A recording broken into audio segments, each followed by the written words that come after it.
Boa noite, sejam bem-vindos. Estamos iniciando aqui mais um estudo no canal do Projeto Pomone.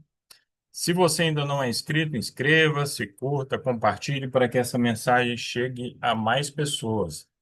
Esta semana eu fiquei bem feliz. Uma pessoa que está em Israel entrou em contato conosco. Se ela estiver assistindo esse vídeo, saiba que eu fiquei muito feliz. Que Deus abençoe ricamente aí a sua vida, os demais irmãos que estão em Israel, que estão na Europa, em outros países. É uma satisfação muito grande partilhar um pouco daquilo que temos aprendido com vocês.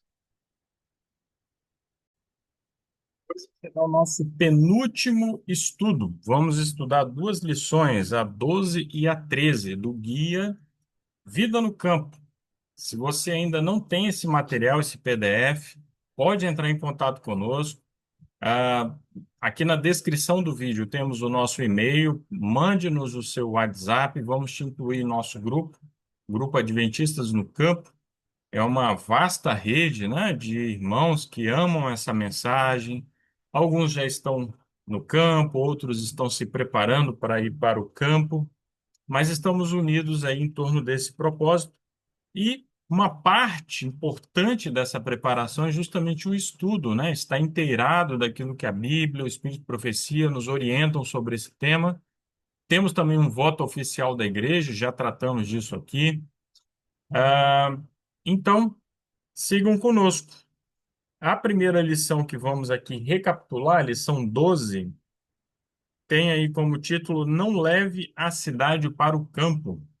Verso áureo, porque os que são segundo a carne têm a mente nas coisas da carne, mas os que são segundo o Espírito para as coisas do Espírito. Romanos 8, verso 5.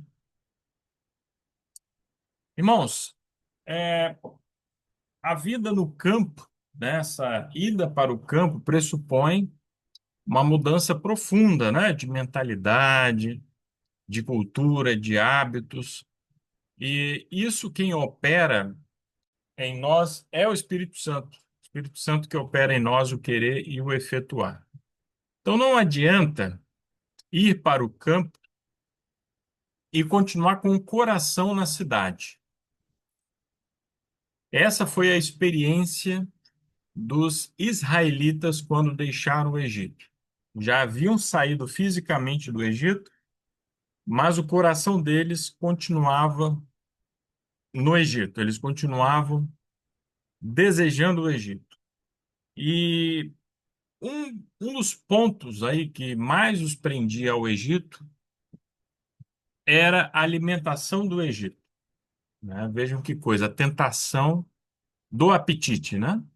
No Éden, foi ali a razão da queda ali de Eva, e ao longo da história tem sido uma tentação, muitos filhos de Deus têm se afastado, têm sucumbido aí às tentações, primeiro porque não conseguem controlar o seu apetite. Então, os hebreus estavam livres, finalmente, depois de séculos de escravidão, de exploração intensa lá no Egito, estavam livres, eram homens livres, porém desejavam as panelas de carne, desejavam os alhos, as cebolas do Egito e estavam dispostos a mesmo retornar ao Egito, queriam voltar a ser escravos, porque na prática eles continuavam sendo escravos, né? Escravos do apetite. Não controlaram, não tinham domínio próprio e, portanto, estavam muito prontos a se sujeitarem ao chicote ali do capataz, para poder, então, usufruir da comida ali do Egito, certo? Isso pode também ser um problema para muitos aí que estão indo para o campo, né?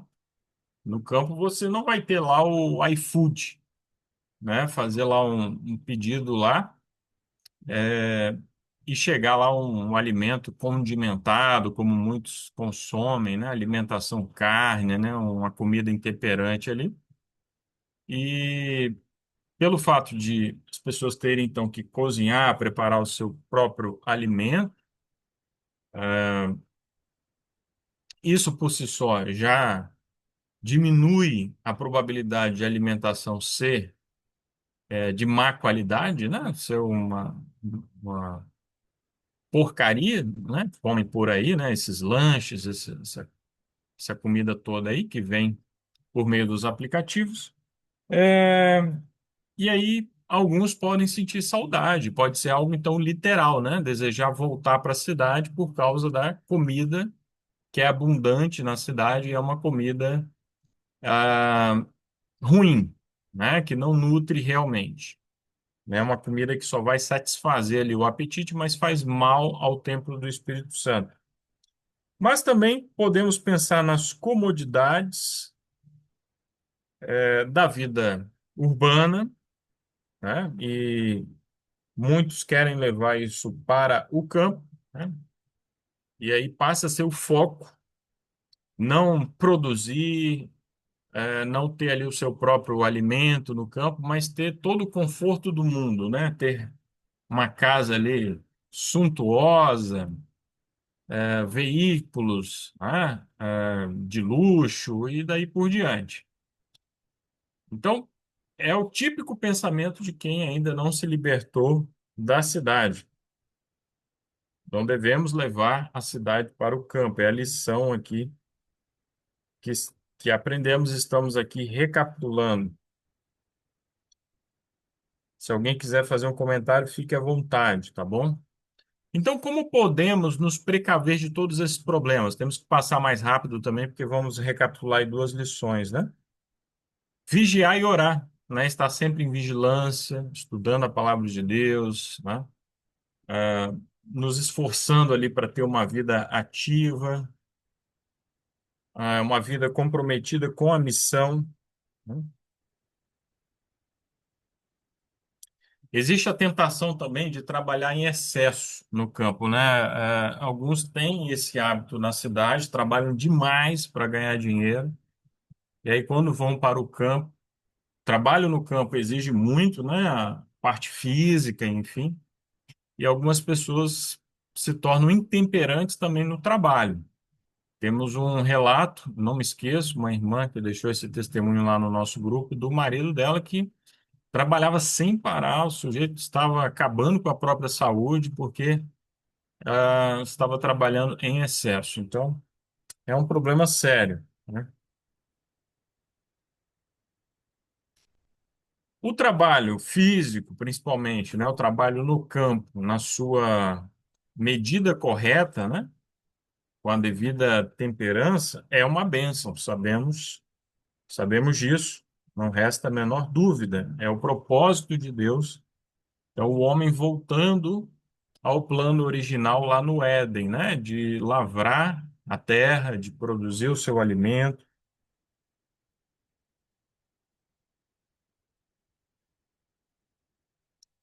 Ellen White diz lá em Fundamentos da Educação Cristã, página 419, a religião cristã é prática, não incapacita a pessoa para o fiel desempenho de qualquer dos importantes deveres da vida.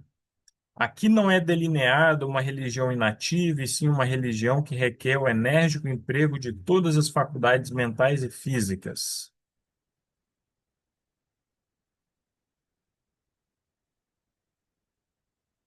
Muito bem. Algum comentário, alguma observação? Essa questão, Rafael, de trabalho no campo e querer as mesmas vantagens que se tem na cidade, eu vejo assim, tem muita gente querendo juntar com outras pessoas para ir para o campo e, na verdade, a pessoa não quer trabalhar mesmo, ela É, quer se encostar nos outros para não falar outra coisa. Não quer é, mesmo trabalhar, né? Então é complicado essa questão. Até algumas pessoas falam assim: ah, tem que conviver 30 dias com as pessoas para saber se tem o mesmo pensamento que você. Mas qual pessoa que vai se revelar em 30 dias? Nunca. É é uma complicado furada. isso. Essa é uma furada, né, irmã? Porque É, Quem é casado sabe que o casamento requer muita perseverança, né? Muita paciência. E é uma pessoa que você ama, né? Assim, pressupõe-se, né? Que você se apaixonou pela pessoa e decidiu se casar. E aí vem todos os desafios do casamento. Quanto mais um irmão na fé, uma pessoa que vai conviver com você ali. E alguns querem conviver na mesma casa, inclusive, outros ali na mesma propriedade, ali separados ali por poucos metros.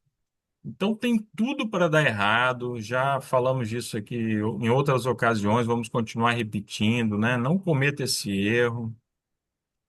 Procure seguir ali as orientações inspiradas, que a probabilidade de o seu projeto no campo dar errado vai ser muito menor, né? Você seguindo tudo que Deus orienta, você vai enfrentar desafios, sem dúvida, mas terá aí uma probabilidade maior de ter sucesso no seu empreendimento, tá bom? Lição 13: o centro de educação que Deus aprova. Vamos passar para a lição 13, tá, irmãos?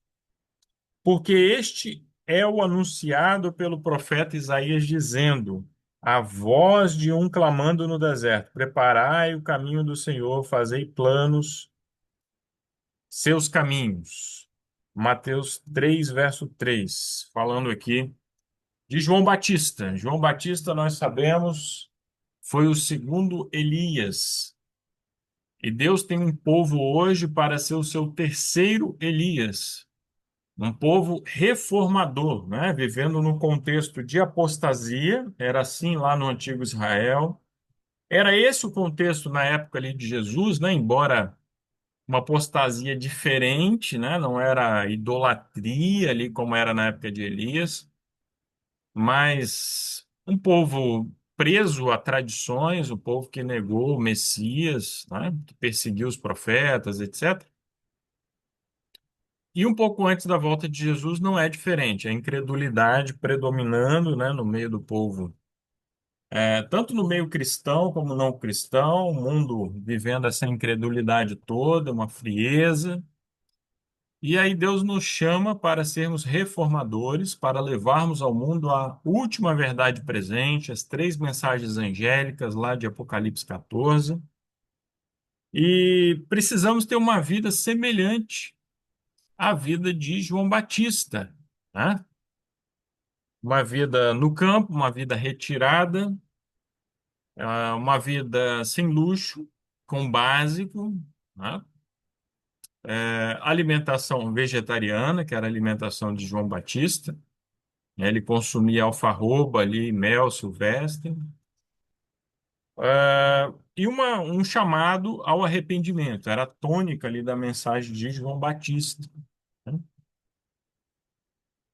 Então nós sabemos que se João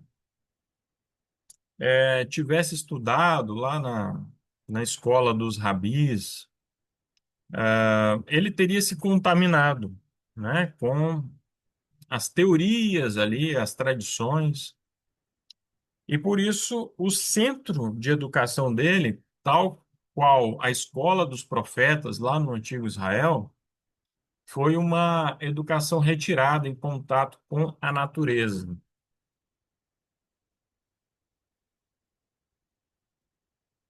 Essa citação, inclusive, está em Mensagens Escolhidas, volume 1, página 410. O Senhor não enviou a escola dos profetas e rabis, levou para fora do ajuntamento dos homens, ao deserto, a fim de que aprendesse da natureza e do Deus da natureza.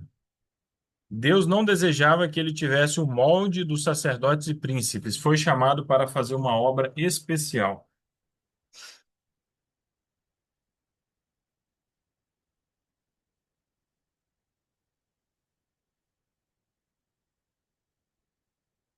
João Batista, irmãos, teve uma experiência com a solidão também, né?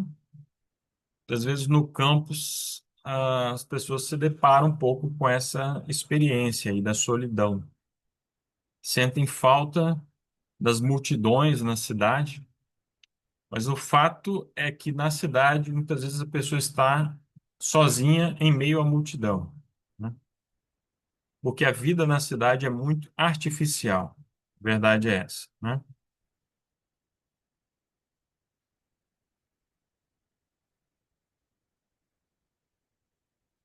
João, o precursor de Cristo, não se expunha aos maus costumes e à corruptora influência do mundo.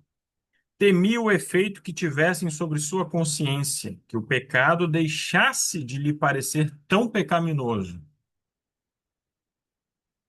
Às vezes, forçosamente, num ambiente de trabalho aqui na cidade, estamos em contato com pessoas ímpias, pessoas que banalizam o pecado, que às vezes até enaltecem o pecado, e isso exerce uma influência corruptora sobre nós. É mais fácil mantermos as avenidas, né, da alma puras, limpas, separados, né? Lembrando que essa separação não é total, não é radical, não é permanente. Já falamos aqui em lições passadas, aqueles que têm nos acompanhado, do exemplo de Enoque, né, que vivia no campo, ia à cidade pregar, depois voltava para o campo. João Batista. No caso de João Batista, as pessoas iam até ele, né, iam até o deserto, ele pregava para as pessoas, depois ele se separava também, as pessoas voltavam para as casas delas, enfim.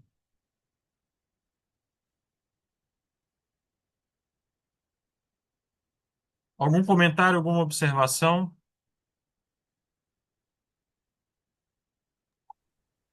É, o Pedro está falando aqui, né? Eu estou no campo há cerca de 25 anos, mais ou menos. Eu tive uma experiência com as comunidades rurais alternativas. Visitava muito o pessoal, né? E eles tinham o costume com relação a essa questão do trabalho, né? Normalmente o trabalho na roça, o trabalho é, muscular, né? Era feito no período da manhã e à tarde era o trabalho intelectual. Cada um saía para pintar, para escrever, na época não tinha nem internet, mas foi uma coisa que me formou, né, a minha experiência e a minha predileção para o campo. E é, hoje em dia eu já estou esse tempo todo aqui, já estabilizado, né? E foi uma experiência muito boa. As comunidades rurais alternativas, para quem não conhece, são os hippies, né? E eles, embora poucas pessoas saibam, eles têm muita atividade secreta até, né? Porque não é muito divulgado. Mas eles estão lá, estão perto das cachoeiras, estão perto das flores, dos pássaros e fazendo poesia e fazendo música. Isso é uma boa forma de você interagir com a natureza. É isso. Você está em qual estado, Pedro? Eu estou aqui em Brasília, é, uma comunidade rural não alternativa, né? É uma comunidade em Nova Betânia. É um vilarejo agrícola. Que interessante. Você é adventista. Não, não sou adventista, Ah, mas me interessa muito pelo assunto, pelo que eu já coloquei aqui, né, para entendi, vocês. Pedro. Então, acho a iniciativa sua, Rafael, e desse grupo muito interessante, entendeu? Porque coincide também com outras coisas que eu estudei em relação ao Vedas, né? Hum. Vedas descreve que nós estamos vivendo o tempo da Kali Yuga, é o Calil, já tempo ouvi da falar. disenção, a disenção, a destruição, né? Uhum, Todos esses pecados, etc. E a recomendação é a mesma, é ir para a floresta, é ir para as montanhas, uhum, entendeu? Então, assim, o Vedas, que é a cultura indiana, né? sim. Então, ele é muito parecido. Se quiser, depois eu vou te mandar um link de um material muito interessante que eu estava dando uma olhada ontem e que resume bem isso que eu estou falando. Você vai Uhum, se surpreender as coincidências do Vedas com as posições de Ellen White Ellen com White. relação ao campo. Olha, É Pedro, isso. desculpa. Sim, É uma satisfação imensa, viu?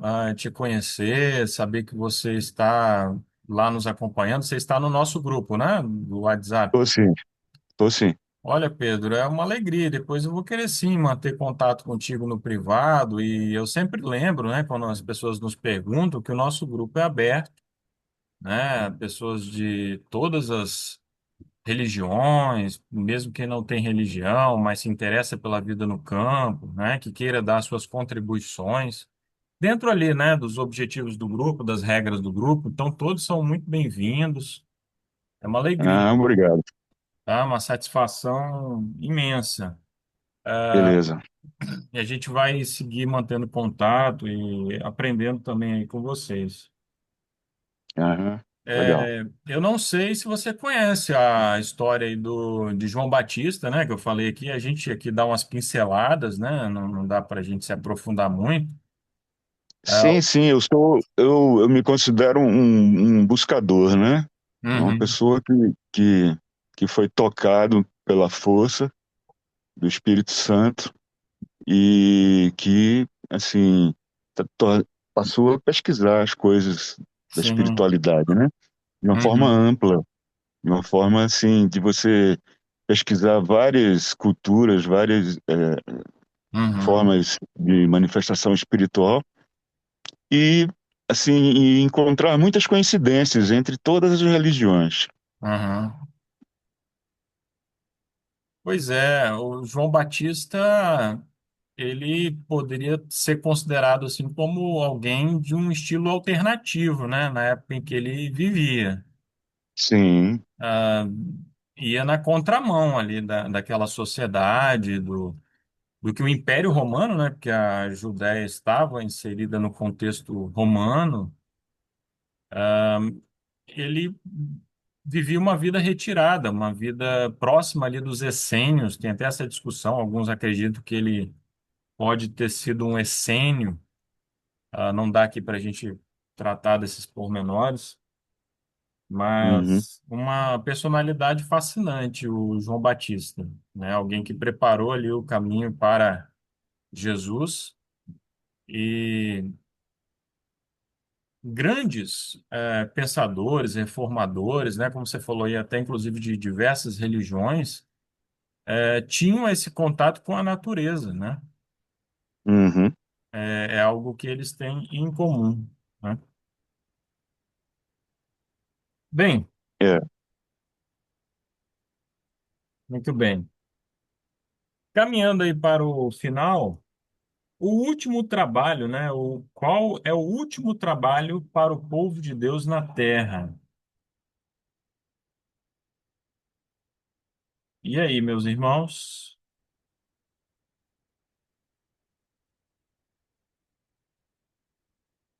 Nós somos chamados também, todos nós, né? Eu sou professor de carreira, né? Mas todos nós somos chamados a sermos educadores, né? Atuarmos diretamente na educação, que é levar o homem de volta à imagem do Criador, né? Porque o pecado, as perversões desse mundo nos afastaram, né, da nossa essência ali com o Criador. Então, o trabalho educacional que nós temos, né, a instrução baseada na palavra de Deus, tem esse objetivo, né? E era o trabalho de João Batista, o trabalho dos reformadores, na época da Reforma Protestante, o nosso trabalho hoje no tempo do fim, né? Instruir as pessoas no caminho ali da palavra de Deus. Lembra lá, ó, Amós 4:12, né? Prepara-te, ó Israel, para te encontrares com o teu Deus. Então, o nosso encontro com o nosso Deus, que nós acreditamos que será muito em breve, requer esse preparo, né? Os filhos de Deus precisam se preparar. Ellen White diz, olha, no livro Grande Conflito, página 621, página 621, o tempo de agonia e angústia que diante de nós está exigirá uma fé que possa suportar o cansaço, a demora e a fome. Fé que não desfaleça, ainda que severamente provada. O tempo de graça é concedido a todos a fim de se prepararem para aquela ocasião. Então, estamos em tempo de graça, né? Em tempos que podemos correr atrás das nossas provisões, tempo para plantar, tempo para buscar uma terra, enfim. Por quê? O que está aí diante de nós, muito em breve, né, irá se abater sobre o mundo, é um tempo de agonia, tempo de angústia como nunca houve, né? A fim de dar tal mensagem, como João, temos que possuir uma experiência espiritual semelhante à dele. E aí fica a pergunta, né? Você tem desenvolvido sua comunhão com Deus, tem fortalecido sua fé, tem testemunhado? Eu tenho também feito tudo isso, né? Como que estamos perante Deus, né? Cada um de nós precisa fazer essa análise aí de consciência. Podemos recusar ser corrompidos, colocando-nos onde as más companhias não pervertam nosso coração. Individualmente, devem os jovens procurar unir-se aos que, com passos seguros, estejam trabalhando em direção ascendente, estejam subindo, né? Fé pela qual eu vivo, página 233. Muito bem, irmãos. Semana que vem estudaremos a lição, recapitularemos, né? Lição 14, preparando-nos para a vida eterna. Todos vocês aí estão convidados também a estarem conosco nesse encontro, tá bom? Vejo que temos aqui algumas pessoas que eu acredito que estão pela primeira vez. Se alguém quiser fazer um comentário, ainda temos alguns minutos. Se quiser apenas mencionar aí de onde você nos acompanha, pode colocar também no chat. É uma satisfação receber a cada encontro aqui algumas pessoas novas, né? Uma felicidade muito grande. Se alguém compartilhou o link com você que está aqui na sala Zoom e você ainda não conhece o nosso grupo de WhatsApp, está aí, ó, no chat o meu contato. Você pode me mandar lá um oi no WhatsApp, que eu vou te mandar o link do nosso grupo, tá bom? Presidente Figueiredo, Amazonas. Que bom, um município aí que eu nem conhecia, nunca tinha ouvido falar, né? Provavelmente interior do Amazonas. Seja bem-vinda, irmã.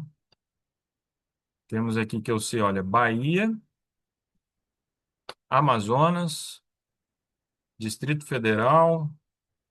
Eu sou do Espírito Santo. Paraná? Ah, irmã Rosemary, Paraná. É Maringá, né, irmã? Se eu não me engano, né? Isso. Isso Tá aí. bom de memória, hein? Isso aí, ó. Que benção. Joanita, eu acho que é a primeira vez que está aí conosco. Se eu não me engano, aqui na sala Zoom.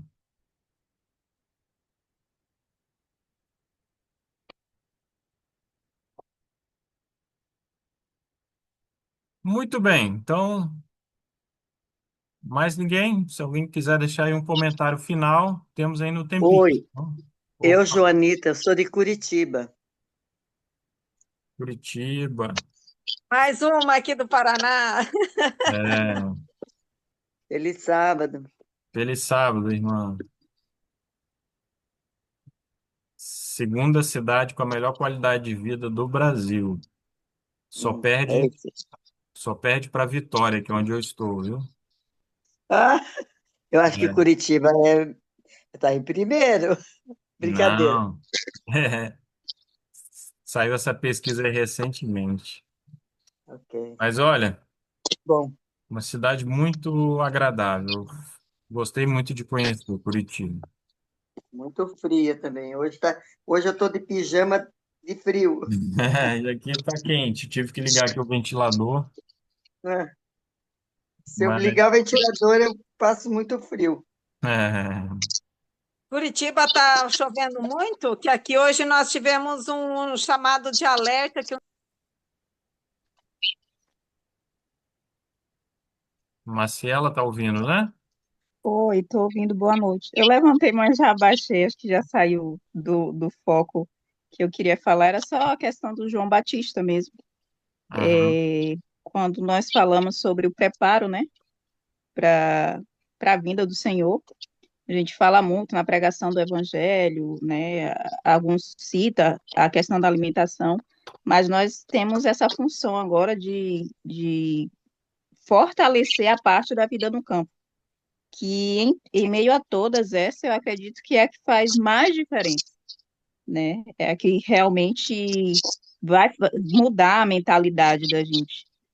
Por mais que a gente esteja na cidade obedecendo muitas coisas, não é a mesma coisa que você estar no campo, né? Muitos vão por vários propósitos, o irmão Pedro aí até falou, né, sobre a questão de outras religiões, é, os Vedas, até onde eu entendo, eles são panteístas, né? Então, assim, eles têm essa questão da natureza também ser um deus, até onde eu entendo. E cada um com seu objetivo. Mas, no final das contas, o fato de você estar na natureza realmente muda a sua mentalidade. Realmente te faz pensar em coisas mais elevadas. Então, a parte da vida no campo, dentro desse testemunho de João Batista, precisa ser mais debatida, precisa ser mais evidenciada, para que as pessoas entendam o real significado da vida no campo na transformação e preparo para as coisas que irão acontecer, as catástrofes e, principalmente, a volta de Jesus, né? Estarmos prontos para esse evento tão esperado da humanidade, né? Perfeito. Aproveitando, Marciela, pode fazer uma breve oração? Temos 1 minuto e meio aproximadamente para encerrarmos. Sim, oremos. Querido Deus, nós te louvamos e agradecemos por mais essa oportunidade que o Senhor nos deu de estar reunidos e clamamos a tua misericórdia sobre nossas vidas, nos dê a tua paz, o teu espírito e pela tua misericórdia nos prepare para os dias que virão. Nos cele com o selo da salvação que é em Cristo Jesus. Ser com cada um de nós aqui presente, com cada irmão do grupo, que o Senhor abençoe, prospere dentro da tua palavra, para que o campo venha para os que ainda não têm. Te agradecemos por tudo, nos dê um sábado de descanso e regozijo na tua presença, por Jesus pedimos e oramos. Amém.